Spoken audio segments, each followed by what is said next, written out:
जी तो मौजूद नाजरीन, आप इंस्टॉलर हैं, ट्रेडर हैं, या अगर आप अपने घर के लिए सोलर सिस्टम की तलाश में हैं, तो आज मैं आपको एक ऐसी प्रोडक्ट इंट्रोड्यूस करवाने लगा हूं कि जो कि इस वक्त मार्केट के अंदर लोएस्ट प्राइस के ऊपर एग्जिस्ट कर रही है।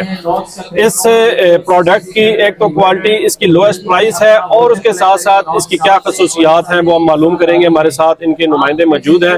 फर्स्ट ऑफ ऑल हम इनकी रिस्पॉन्सिबिलिटी पूछते हैं इससे नॉक्स के अंदर, और फिर उसके बाद हम प्रोडक्ट्स का एक रिव्यू लेते हैं। जी सर। अस्सलाम वालेकुम सर, मेरा नाम इंजीनियर अवैस अकबर है। मैं यहाँ पे नॉक्स में एज R&D डिपार्टमेंट में सर्व कर रहा हूँ। ठीक है।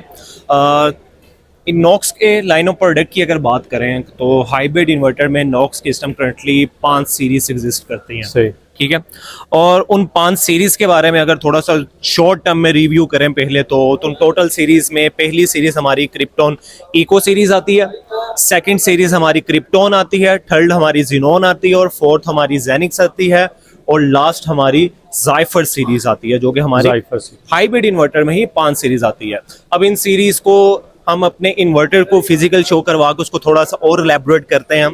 तो फर्स्ट जो हमारी सीरीज है जो कि इको सीरीज है, इको सीरीज में हमारा ये जो इको सीरीज का 66 इन्वर्टर 6600 इन्वर्टर डिस्प्ले किया हुआ है। ठीक है। इस इन्वर्टर की अगर बात करें तो ये इन्वर्टर हाइब्रिड इन्वर्टर आपको 6 किलोवाट का इन्वर्टर जो कि PV6600 की सपोर्टेड के साथ आता है।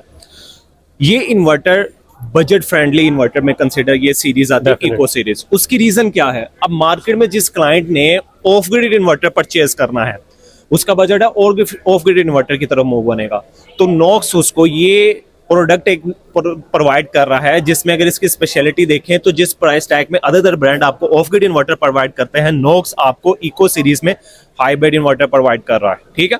तो ये इको सीरीज का इन्वर्टर है जो कि डुअल आउटपुट की सपोर्टेड मिलता है, बैटरी लेस ऑपरेशन के साथ आपको सपोर्टेड मिलता है, बिल्ट इन वाईफाई का फीचर मिलता है। ईच एंड एवरीथिंग हाइब्रिड्स के केस में जो फीचर्स हैं इस इन्वर्टर्स में आपको बिल्ट इन मिलेंगे। ठीक है।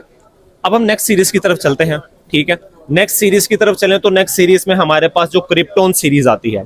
अब इस क्रिप्टॉन सीरीज में हमारे पास लाइनअप में काफी सारे इन्वर्टर हैं, जिसमें क्रिप्टॉन 600, क्रिप्टॉन 6500, क्रिप्टॉन 9000।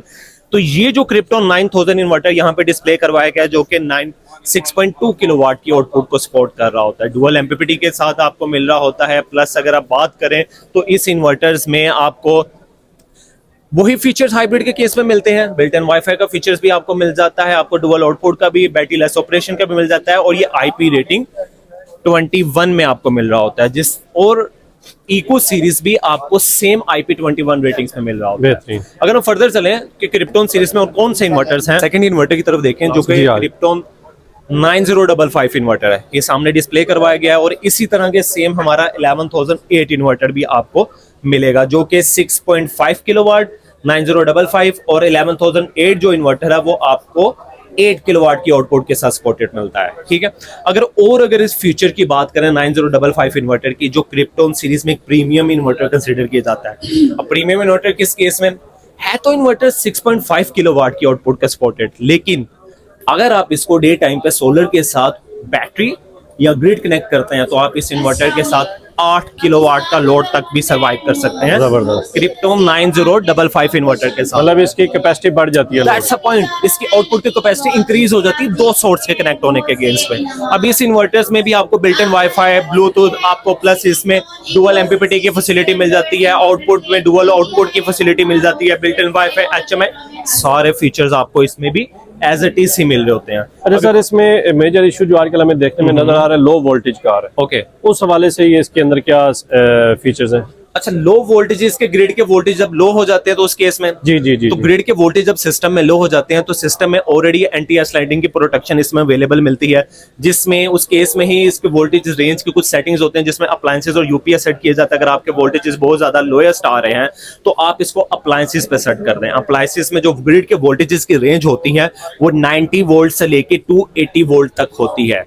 अगर आप इसकी एसी इनपुट वोल्टेज रेंज की सेटिंग जो सी है वो अप्लायंसेस पे सेट कर देते हैं, एपीएल पे सेट कर देते हैं, तो देन इसकी ग्रिड की वोल्टेज की रेंज 90 वोल्ट से लेके 280 वोल्ट तक एक्सटेंड हो जाता है। ठीक है, वो इशू आपका रिजॉल्व हो जाता है। ठीक है, ये एक बड़ी टेक्निकल पॉइंट है कि अगर आप इसकी सेटिंग के अंदर जाकर के अगर आप इसको थोड़ी सी रेंज कम कर देते हैं वोल्टेज की, तो डेफिनेटली ये जो वोल्टेज का इशू हमारे यहाँ मोस्टली देही इलाकों में देखने में नजर आता है वो इशू भी आप उसको रिजॉल्व कर सकते हैं। 100% ऐसा ही है। Thank you sir. आगे नेक्स्ट सीरीज पे ओके, क्रिप्टोन सीरीज में ही अगर हम नेक्स्ट इन्वर्टर्स की तरफ चलते हैं तो जिसमें हमारा क्रिप्टोन के इन्वर्टर के बीच में आ जाता है हमारा 12002, 13002 और 15002 इन्वर्टर। अब ये तीनों इन्वर्टर इसी फिजिकल अपीयरेंस में आ रहे होते हैं, जिसमें हमारा 8 किलोवाट का, 10 किलोवाट का, इस संग के फर्दर इन्वर्टर की तीनों इन्वर्टर्स के लाइनअप में आउटपुट पर सपोर्टेड कर रहे होते हैं। ये इन्वर्टर भी सेम आउटपुट की आपको डुअल आउटपुट की फैसिलिटी के साथ मिल रहा होता है, बिल्ट इन वाईफाई की फैसिलिटी के साथ मिल रहा है, IP21 रेटिंग्स पे मिल रहा होता है, और प्लस आपको डुअल MPPT की फैसिलिटी भी इसमें बिल्ट इन मिलते हैं। और जिस तरह के पॉइंट आपने उसमें पूछा वो भी सेम फीचर इसमें भी आपको मिलता है कि ग्रिड के वोल्टेजेस रेंज को आप एक्सटेंड भी कर सकते हैं और लिमिटाइज भी, मिनिमाइज भी कर सकते हैं। ठीक है।